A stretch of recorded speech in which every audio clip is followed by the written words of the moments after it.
Hello everyone, welcome back to Race Lens. It's race week again, and we're heading into one of the most exciting venues on the F1 calendar. Well, one of the most exciting venues, the Singapore Grand Prix.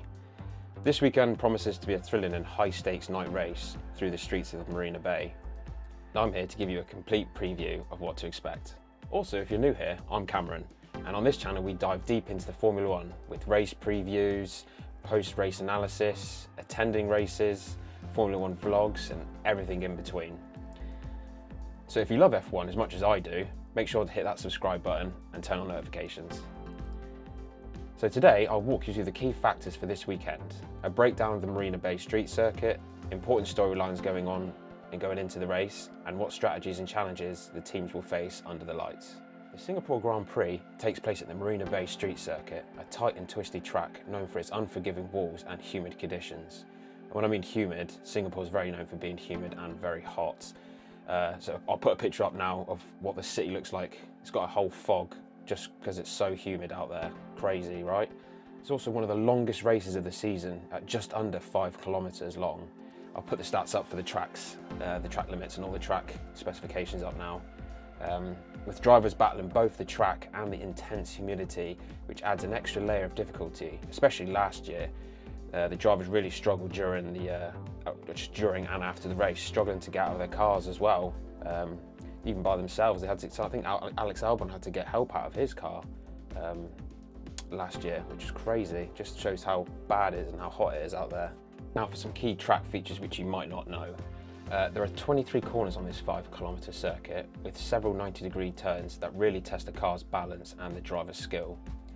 One of the standard features is the number of corners and tight turns this track has, which will test the drivers. Also 3 DRS zones where overtakes can be made but at high risk. I'll put a map up of the track right now.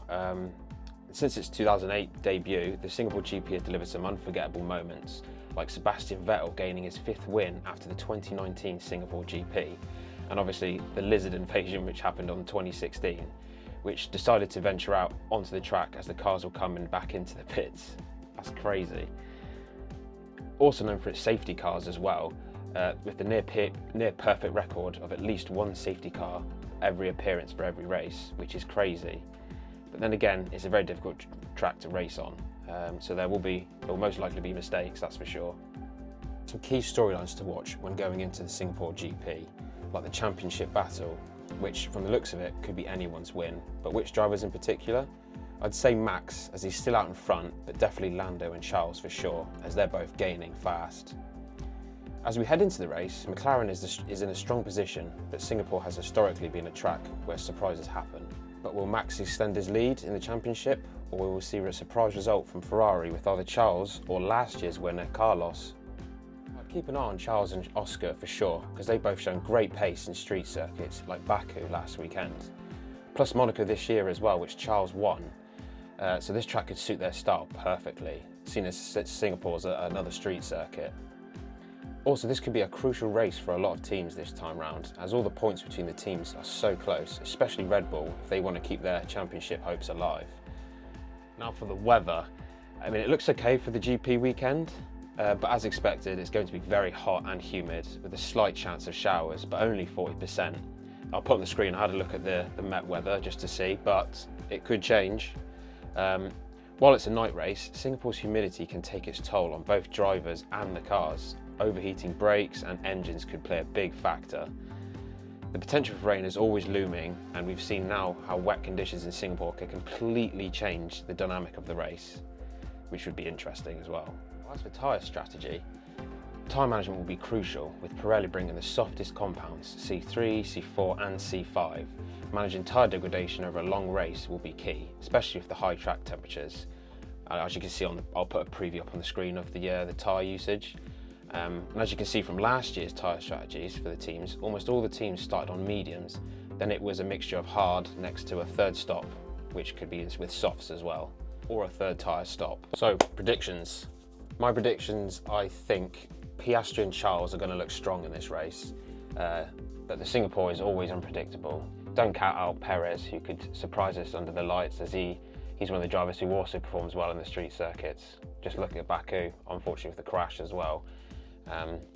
It's also a track where qualifying is critical. Pole position here is golden, but with so many safety cars in the past, anything can happen. Also, a little known fact for you who don't know, that Singapore is the only race which Max hasn't won at yet.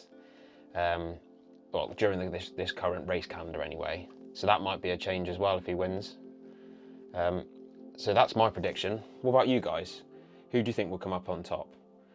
Drop your comments below and get the conversation going. See who you think will win. So if you're as excited as I am for the Singapore GP, make sure you like the video and hit subscribe. It helps me out a lot as I'm only just starting. Because I'll be bringing out more videos as well. I'm going to try to do one a week. Race reactions, analysis like this, previews, and I will do a video for after the race. I was meant to do one for Baku, but didn't have time. And also, don't forget to follow me on Instagram. I'll put up my page here.